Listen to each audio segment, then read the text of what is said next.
ٹھاٹھے مارتے سمندر کے لہروں میں گرا ایک چھوٹا سا جزیرہ، جہاں تمام مسلم دنیا کو ختم کرنے کے منصوبے بنائے جا رہے تھے۔ لیکن قدرت بھی اپنے منصوبے بنانے میں لگی ہوئی تھی۔ اسے کسی اور جگہ تلاش تھی، اپنے ماں باپ، اپنی شناخت، اپنے مذہب کی۔ اس نے آنکھ کھولی تو وہ بھیڑیوں کے غول میں پھنسا ہوا تھا جو اسے کچا چبا جانا چاہتے تھے۔ لیکن قدرت اسے ایک اہم مقصد کے لیے چن چکی تھی، محبت، نفرت، سنسنی سے بھرپور لہو رنگ داستان۔ محافظ۔ تم آرام سے بات کر سکتے ہو، میرا کمرہ ساؤنڈ پروف ہے، اس نے زور سے کہا تو میں اچھل پڑا۔ ساؤنڈ پروف ہونے کا مطلب یہ نہیں ہے کہ تم چیخنا شروع کر دو، میں نے ملائمت سے کہا۔ ویسے اگر تم اپنی مدد کے لیے کسی کو بلانا چاہو تو اس صورت میں بھی کوئی نہیں آئے گا۔ کیا مطلب ہے تمہارا؟ وہ چونکی اور مجھ سے ذرا دور ہو گئی۔ مطلب یہ مس کہ اگر میری نیت تم پر خراب ہو جائے اور میں دست درازی پر اتر آؤں تو تم کیا کرو گی؟ میں یہ کروں گی۔ اس نے بڑی پھرتی سے مجھے کھینچا اور اٹھا کر بستر پر پھینک دیا۔ میں حیران رہ گیا تھا۔ اس نے جوڑوں کا داؤ بڑی مہارت سے لگایا تھا اور وہ دونوں ہاتھ کمر پر رکھ کے میرے سر پر چیلنج بنی کھڑی تھی۔ میں نے ہار مانی۔ میں نے دونوں ہاتھ اٹھا کر کہا، میری توبہ کہ تم پر نیت خرابی کا خیال بھی دل میں لاؤں۔ دل میں لانے میں تو کوئی حرج نہیں ہے، اس نے شوخی سے کہا، لیکن عمل کے معاملے میں محتاط رہنا۔ اس نے میرا اٹھا ہوا ہاتھ پکڑ کر جھٹکا میں کھڑا ہو گیا۔ بائی دا وے، میرا خیال ہے کہ تمہیں مجھے یا کسی کو مدد کے لیے بلانے کی ضرورت نہیں تھی۔ ان لوگوں سے تو تم خود بھی نمٹ سکتی ہو۔ احمق مت بنو۔ اس طرح رات گئے کسی کے گھر میں آنے والے مسلح ضرور ہوتے ہیں، لیکن میں تو خالی ہاتھ بھی نہیں لڑ سکتا۔ ہتھیاروں سے کیسے مقابلہ کروں گا؟ تم صرف باتیں کیے جاؤ گے یا کچھ کرو گے بھی؟ اس نے بھنا کر کہا۔ وہ تو نظر نہیں آ رہے ہیں، تم ہی نظر آ رہی ہو۔ اگر اجازت ہو تو کچھ کروں، کیونکہ اجازت نہ لی تو جہنم میں جاؤ، وہ کہتی ہوئی دوبارہ کھڑکی سے لگی۔ دفتن اس نے پرجوش لہجے میں کہا، دیکھو وہ دو نظر آ رہے ہیں۔ میں لپک کر آیا۔ پردے کی مختصر جھری سے شیشے کے پار سنسان لان میں ایک درخت کے سائے میں دو ہیولے نظر آ رہے تھے۔ ان کے کھڑے ہونے کا انداز بتا رہا تھا کہ وہ مسلح تھے۔ جیسے ہی وہ ذرا چاندنی میں آئے میرے اندازے کی تصدیق ہوگی۔ ایک نے خوفناک AK-47 اٹھا رکھی تھی۔ کلاشنکوف کی یہ سب سے مہلک قسم ہے۔ دوسرے کے ہاتھ میں ماؤزر تھا جسے اس نے بلا وجہ تان رکھا تھا۔ دونوں کے چہرے پر نقاب تھے۔ کلاشنکوف والے نے دائیں اور پھر بائیں دیکھ کر روانہ ہونے کا اشارہ دیا۔ میں فکر مند ہو گیا، یعنی آنے والے مسلح افراد کی تعداد کم سے کم 4 تھی اور وہ خطرناک طور پر مسلح نظر آ رہے تھے۔ راستے تو کئی ہیں، وہ فکر مند ہوگی، لیکن یہ ہیں کون؟ اگر آپ کہیں تو میں جا کر رضاکارانہ طور پر ان سے پوچھا ہوں، میں نے طنز کیا۔ اسی لیے میں کہیں شیشہ ٹوٹنے کی آواز آئی، میں نے ایک دم اسے کھینچا۔ وہ لوگ اندر گھس آئے ہیں، کیا یہاں چھپنے کی کوئی جگہ ہے؟ میں ذہن میں تھا کہ آنے والے نیک ارادے سے نہیں آ رہے تھے۔ جلد وہ پورے بنگلے کی تلاشی لیتے اور سب کو ایک جگہ جمع کر لیتے۔ اپنا مقصد حاصل کرنے کا یہ محفوظ اور آسان طریقہ تھا۔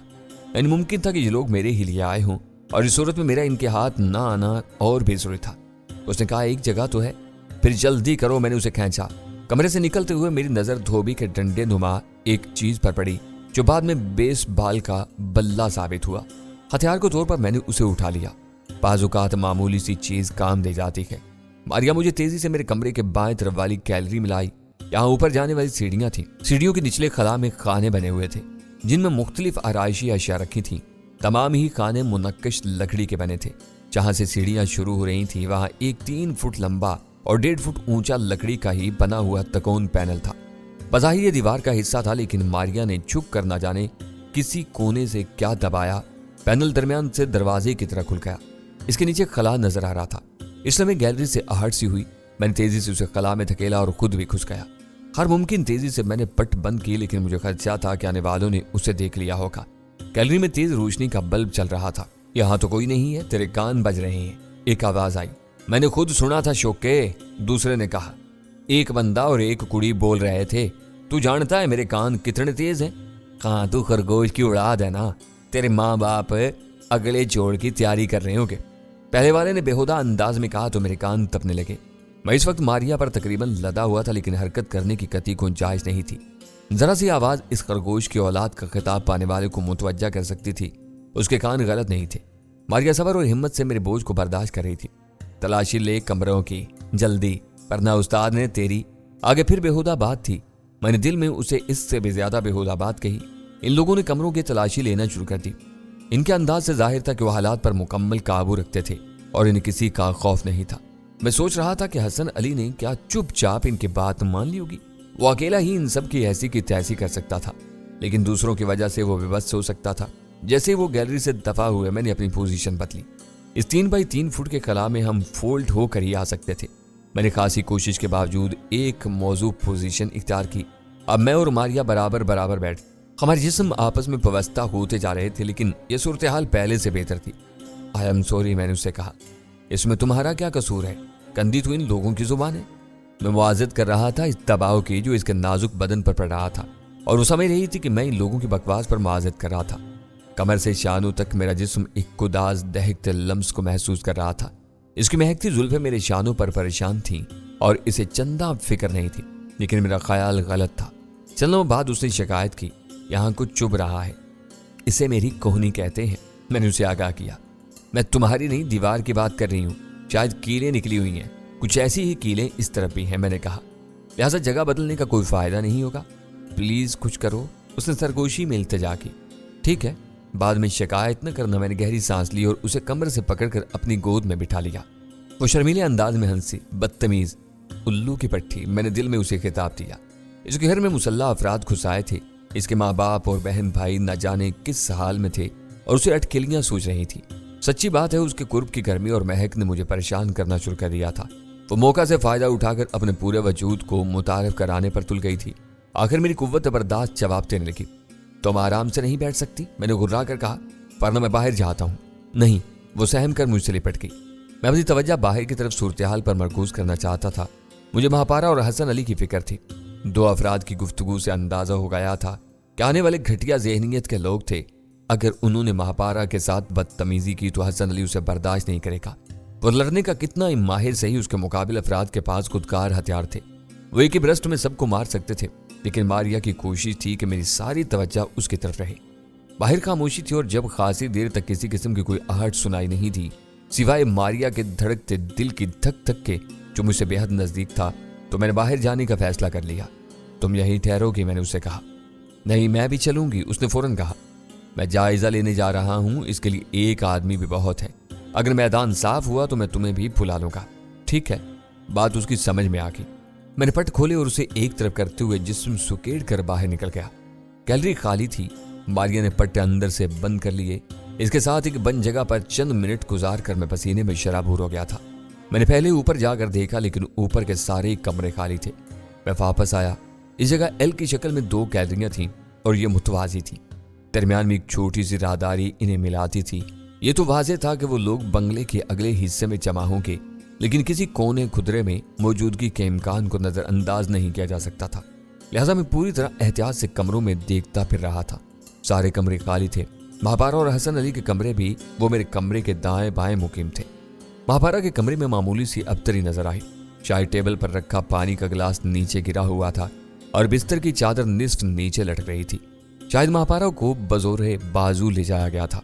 मैं बाहर निकला ही था कि किसी ने मेरे शाने पर हाथ रखा और मैं बल्ला घुमाते घुमाते रह गया। ये मारिया थी। मैंने भन्ना कर सरगोशी की। ये क्या हमाकत है, अभी तुम्हारा सर टूट जाता।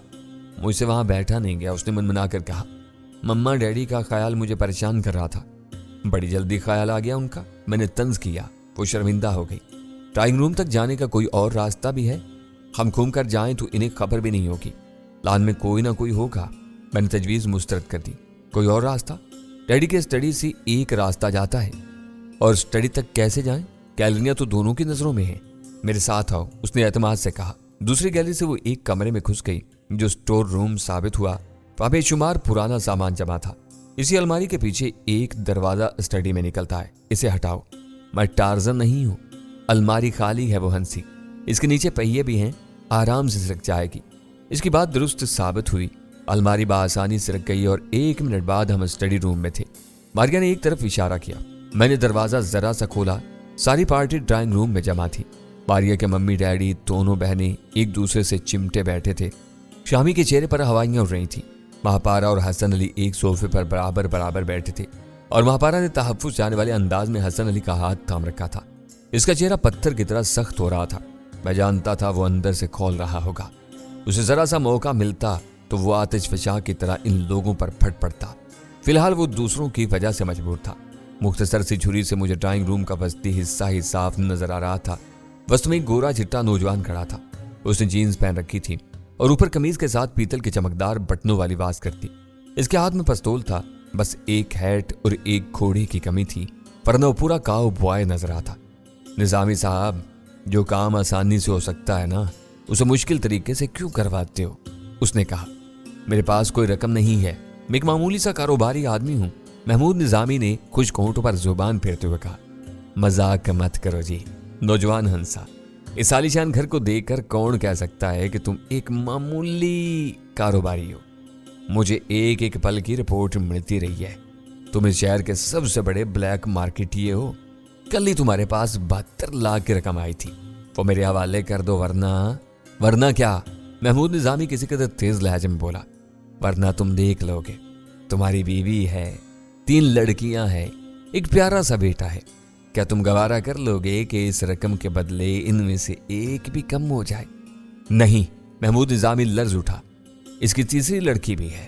ایک آواز آئی. بولنے والا شخص نظر نہیں آ رہا تھا. تمہاری تیسری بیٹی کہاں ہے؟ نوجوان نے کڑے تیور سے پوچھا. وہ اپنی دادی کے پاس گئی ہوئی ہے. محمود نظامی نے بمشکل کہا. اگر یہ جھوٹ ہوا تو اس کی 2 بیٹیاں تو یہی ہیں. نظر نہ آنے والے شخص نے خباثت بھر لہجے میں کہا تو دونوں لڑکیاں مارے خوف کے ایک دوسرے سے مزید چمٹ گئیں. مجھے لگی ماریا کا بدن لرزنے لگا. محمود، تمہیں صرف 5 منٹ دیتا ہوں. رقم میرے حوالے کرتے، ورنہ یہاں جو ہوگا اسے تم اور تمہارے یہ مہمان ساری عمر فراموش نہیں کر سکیں گے. یہ بھی کچھ کم نہیں ہے. کیا خیال ہے اسے بھی نہ شامل کر لیں؟ خبیث آواز والے نے کہا. اس کا اشارہ مہاپارا کی طرف تھا. خبردار، حسن علی کو رایا. عورتوں کو ان معاملات سے دور رکھو. اگر مرد ہو تو ہم اپنی مردانگی ثابت کر دیں گے. نوجوان نے مانی خیز انداز میں کہا تو وہاں موجود خواتین کے چہرے سرخ ہو گئے تھے. حسن علی کے چہرے پر تیش کی سرخی چھا گئی تھی. محمود نظامی زرد پڑ گیا تھا. مجھے ان لوگوں کی باتوں سے فتنے کی بو آنے لگی تھی. ان کی نیت خراب تھی. غالباً وہ رقم بھی حاصل کرنا چاہتے تھے اور لڑکیوں پر بھی ہاتھ صاف کرنے کی فکر میں تھے. یہ بات محمود نظامی اور حسن علی نے بھی محسوس کر لی تھی. جب ان کے ہاتھ پیر باندھے جانے لگے تو انہوں نے خاصی مزاحمت کی، لیکن خودکار ہتھیاروں کے آگے انہیں ہتھیار ڈالنے ہی پڑے تھے. اب محمود نظامی نے منت سماجت شروع کر دی تھی. تم لوگ مانتے کیوں نہیں کہ رقم میرے پاس نہیں ہے؟ میں نے آج صبح ہی سے بینک میں جمع کرا دیا ہے. بکو مت، کوئی بلیک منی بینک میں جمع نہیں کرا تھا. ان لوگوں نے حسن علی، محمود اور شامی کے ساتھ مسز نظامی کو بھی باندھ دیا تھا. اب وہاں 5 افراد نظر آ رہے تھے، جبکہ میرا اندازہ تھا کہ کم از کم ایک فرد باہر بھی موجود تھا تاکہ کسی غیر متوقع صورتحال میں انہیں خبردار کر سکے. ایک شخص نے محمود نظامی کی بڑی بیٹی کو کھینچ کر صوفے سے کھڑا کر دیا. ذرا نچ کے دکھا سونیے، اس نے مصطفیٰ قریشی کے انداز میں کہا. یہ وہی تھا خبیث آواز والا. لڑکی نے ہلکی سی چیخ ماری تھی. محمود نظامی نے تڑپ کر کہا. چھوڑ دو اسے، میں رقم دیتا ہوں. چھوڑ دے اسے، نوجوان نے کیا لگایا. بڈھا راضی ہو گیا ہے. رقم میری اسٹڈی کے خفیہ سیف میں رکھی ہے. مجھے کھولو، میں رقم نکال کر دیتا ہوں. سیف کھولنے کا طریقہ بتاؤ سونیو، رقم خود لے لیں گے. سیف چابی اور نمبروں سے کھلتا ہے. تم میری میز کے حق میں موجود الماری کو ایک طرف کھسکاؤ. سیف اس کے پیچھے ہے. چابی میری جیب میں ہے اور نمبر 12991120 ہے. محمود نظامی مکمل طور پر ہتھیار ڈال چکا تھا. یہ تو یہیں آ رہے ہیں. ماریا نے میرے کان میں سرگوشی کی. میں پہلے ہی چھپنے کی جگہ تلاش کر رہا تھا. ایک کونے میں چھوٹا سا دروازہ نظر آ رہا تھا جو کھولنے پر باتھ روم ثابت ہوا. میں ماریا سمیت اس میں گھس گیا. یہ الماری کے بالکل پاس تھا جس کے عقب میں خفیہ تجوری تھی. ہمارے باتھ روم میں جاتے ہی 2 افراد اندر گھس آئے. آواز سے لگ رہا تھا کہ ایک تو باس نوجوان تھا، دوسرا کوئی اور تھا. انہوں نے الماری سرکائی اور سیف کھولنے لگے. اس کام میں انہیں بمشکل 1 منٹ لگا تھا. انہیں روکو، ماریا نے کہنا چاہا لیکن میں نے اس کا منہ دبا دیا. لیکن مجھے تاخیر ہو چکی تھی. یہ آواز کہاں سے آئی؟ دوسرے شخص نے کہا. ان میں کوئی بولا ہوگا. نوجوان کا اشارہ کمرے سے باہر موجود افراد کی طرف تھا. نہیں استاد، آواز قریب سے آئی ہے. چاپ باتھ روم کی طرف سے آئی. میں ماریا کو لے کر دروازے کے عقب میں دیوار سے چپک گیا. اس سمے دروازہ کھلا. اندر تاریکی تھی. کسی لمحے بھی روشنی ہو سکتی تھی اور اس کے بعد ہمیں پکڑے جانے میں دیر نہ لگتی. مگر نہ جانے کیوں اس نے روشنی نہیں کی اور نہ ہی اندر جھانکا، بلکہ دروازہ بند کر دیا. اس وقت استاد کی آواز آئی. سیف کھل گیا ہے، اس میں تو خاصا مال ہے. دوسرے شخص نے کہا. सब समेट ले। नौजवान ने इस्तराब से कहा। शाद को बुला लो, मैं इन लोगों को देखता हूँ। अभी तो मजे भी करने हैं उस्ताद, दूसरे ने हंस कर कहा। हाँ, लेकिन सुबह से पहले हमें निकलना है। इस्लामाबाद पुलिस का मालूम है ना, पकड़े गए तो मारे जाएंगे। मारिया की उंगलियां मेरे बाजू में पवस्त होने लगी थी। वो सख्त तैश में थी। उसने बाहर जाने की कोशिश की, लेकिन मैंने उसे रोक लिया। वो मुंह से आवाज नहीं निकाल सकती थी। बेबसी से हाँप कर रह गई। कुछ देर खटपट की आवाजें आती रहीं। वो लोग सेफ खाली कर रहे थे। दूसरी तरफ ड्राइंग रूम से मारिया की बड़ी बहन के चीखने चिल्लाने की आवाजें आने लगीं और लोग भी शोर कर रहे थे। फिर इनका शोर थम गया। शायद किसी तरीके से इनके मुंह बंद कर दिए गए थे। खुद मेरे लिए सब्र करना दुश्वार होता जा रहा था। मारिया का तो बुरा हाल था। इसका ईंटता बदन कह रहा था कि वो बिल्कुल बाहर निकलकर इन बदमाशों पर टूट पड़ना चाहती थी, लेकिन मैं ऐसे किसी इकदाम के हक में नहीं था जो हमें भी गिरफ्तार बला करते। कुछ देर बाद स्टडी में खामोशी छा गई। शायद वो लोग चले गए थे। मैंने जरा सा दरवाजा खोलकर बाहर झांका, वहां कोई नहीं था। स्टडी का दरवाजा भी बंद था। मारिया का चेहरा लाल भभूका हो रहा था। वो बाहर निकलते ही तेजी से स्टडी की मेज की तरफ लपकी। उसने एक दराज खोलने की कोशिश की। इसमें पापा का पिस्तौल है, उसने आहिस्ता से कहा। मैंने सर पर हाथ मारा। ये तुम्हें अब याद आ रहा है? लड़की अब रोने लगी थी। मैंने महसूस किया कि यही मौका है इन्हें काबू करने का। दराज लाक थी और चाबी ना जाने कहाँ थी। मैंने दूसरी दराजें खोली। इत्तिफाक से एक दराज में तार मिल गया। ये पतरी नुमा तार था जो बाज़ औक़ात किताब में सफ़े उलटने के लिए इस्तेमाल किया जाता है। मैंने इसकी मदद से दराज का लाक खोलने की कोशिश की। मजीद खुशकिस्मती के बिल्कुल अनाड़ी होने के बावजूद लाक खुल गया। मैं तेजी से दराज में ऊपर ही रखा पिस्तौल निकाला। ये कोल्ट था, नया और बिल्कुल लोडेड। मैंने सेफ्टी केज हटाते हुए मारिया को अपना मंसूबा समझाया। ज्यादा जोश में आगे मत निकल जाना, इन्हें अंदर लाने की कोशिश करना। मैं दरवाजे के अक्कम में खड़ा हो गया और मारिया ने स्टडी का दरवाजा खोला और चिल्लाई, ये क्या हो रहा है? अरे ये यही है। किसी ने गाली के साथ कहा, पकड़ो इसे। मारिया ने यूं दरवाजा बंद कर दिया जैसे जान बचाने के लिए वापस भागी हो, लेकिन दरवाजा बंद करते ही उसने कमरे की रोशनी बुझा दी और बेसबॉल का बल्ला ताम कर तैयार होगी। हस्बे तवक्का आने वाला अंधे बैल की तरह अंदर घुसा और फिर यकीनन दुनिया उसकी आंखों के सामने तारीख हो गई होगी। मारिया ने पूरी कुव्वत से उसके सर पर डंडा मारा था। वो आवाज निकाले बगैर ढेर हो गया। वो कम से कम बेहोश जरूर हो चुका था और उसके दुनिया से गुजर जाने के रोशन इम्कानात भी थे। मैंने तेजी से उसकी तलाशी ली। इस दौरान में मारिया यूं चीखती चिल्लाती रही जैसे उससे खुद को बचाने की कोशिश कर रही है। मैंने उसे उठाकर मेज पर डाला और एक दिलखराश चीख मारी। निस्वानी चीखों की तो इन्हें परवाह नहीं थी, लेकिन मर्दाना चीख ने उन्हें चौंका दिया होगा। मैं एक बार फिर दरवाजे के पीछे मुस्तैद खड़ा हो गया। मारिया मेज के पास फर्श पर गठरी बन कर लेट गई थी। कोल्ट उसके पास था। मैंने सर पर डंडा खाने वाले का रिवाल्वर ले लिया था। अरे क्या हुआ तुझे? बाहर से आवाज आई और जब अंदर से खातर खा जवाब नहीं आया तो बैक वक्त दो अफराद अंदर घुस आए थे। मैंने एक को फौरन नॉकआउट कर दिया था। दूसरा खतरा भांप कर एक तरफ हुआ और उसने अपना माउजर सीधा किया ही था कि मारिया उस पर चील की तरह झपटी और उसने एक शानदार किक मारकर उसके हाथ से माउजर तोते की तरह उड़ा दिया था। उसने बलबलाकर गाली दी और गाली अधूरी छोड़कर एक पुरसोज आवाज निकाली। मारिया की दूसरी घूमती लात उसके पेट में लगी थी। वो कॉर्निश बजा लाने के अंदाज में झुका ही था कि मैंने उसका सर बजाया और वो अपने पैरों पर ढेर हो गया। हमलावर डाकुओं की निस्फ नफरी बेकार हो चुकी थी, लेकिन साथ ही बाकी डाकुओं को खतरे का एहसास हो गया था। मैंने तेजी से दरवाजा अंदर से लॉक कर लिया। इस समय बाहर कोई दरवाजे से टकराया था। मुकर्रम, जिमी, क्या हुआ? वो चिल्लाया। एक तरफ हो जाओ, मैंने मारिया से कहा। जैसे ही वो हटी, बाहर से किसी ने ब्रस्ट मारा और दरवाजे से गुजरकर गोलियां सामने मेज और अक्कम में अलमारी से लगी थी। हम किनारों पर थे और बाकी जमीन पर ढेर थे, लिहाजा गोली किसी को नहीं लगी। अलबत्ता मैंने एक चीख मारने में हर्ज नहीं समझा। मारिया ने चीख मारी, यूसुफ क्या हुआ तुम्हें? तुम ठीक तो हो ना? उल्लू की पट्टी, मैंने दिल ही में कहा और हल्क से ऐसी आवाज निकाली जैसे बस आखिरी हिचकी हो। दूसरे ब्रस्ट ने दरवाजे का लाक तोड़ दिया था और कोई आंधी की तरह अंदर दाखिल हुआ।